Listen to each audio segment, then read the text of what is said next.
How many Dragon Ball Z characters does it take to change a light bulb? Just one, but it takes a whole 20 episodes. The geeks are out. The geeks are out. The geeks are here to save the day. The geeks are out. When I was little, I think my dad really wanted me to be a footballer. I remember we would kick a ball about in the street and he taught me all his favourite players' signature goal celebrations. He even put me in this junior football club where we would meet once a week and play some matches. I think my dad realised I was never going to be the next Alan Shearer when during one of these football matches I actually ignored the ball the entire game and spent all that time prancing up and down the sidelines like a tiny but elegant ballerina. Bless my father, as a lot of other dads would have persisted and made me play football whether I wanted to or not, but he understood that that wasn't what I wanted to do and that I wanted to spend my free time doing something else, being someone else, and I'm glad that he got that. As long as I can remember, I've never really cared about changing who I am for people.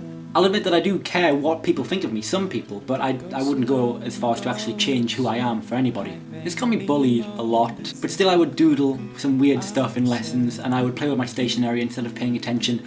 People avoided me, but that's fine really. If they didn't want to be friends with me because of who I am, then I didn't want to be friends with them. Because there was always at least one person, wherever I went, that would like me for me and we'd stick like glue.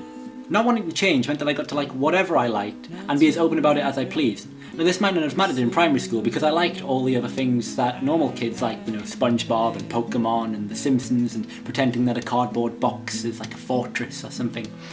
Then I got to secondary school and, that'll change. We're not supposed to like Pokemon and SpongeBob and cardboard boxes anymore. No, those are for primary school kids. We're big important year 7s. We're supposed to like drinking and being rebellious against the system. Screw that, I would think. My Ninetales is nearly level 100. I never really grew out of the things that I was supposed to like as a child, as a quick poke around my room will tell you. From the cuddly toys in my bed to the Simpsons slippers on my feet, you can tell that I'm unashamedly a child at heart. Even if I'm at the age now where I'm supposed to have started working on my personal statements for uni and can legally obtain a driver's license, the heaving heart of little heaving still beats strong over any shame that I'm supposed to feel for liking childish things. Why do we have shame for liking childish things? I mean, pardon me for a minute while I quote C.S. Lewis. To be concerned about being grown up, to admire the grown up because it is grown up, to blush at the suspicion of being childish.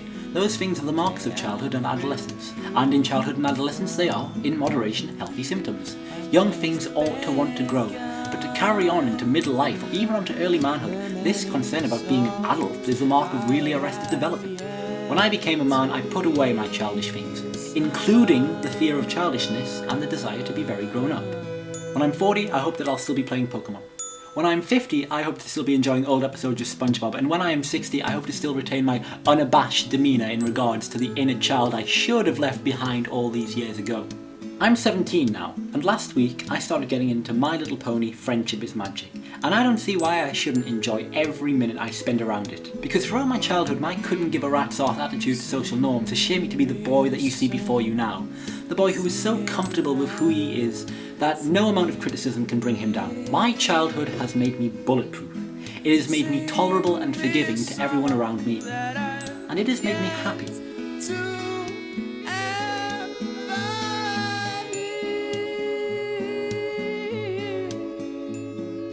Bex, I hope you're enjoying Tenerife. I don't know who, if anyone, we have got to replace you tomorrow, but good luck, whoever you are. Ciao. Oh, that was George's thing. Take it easy. Childish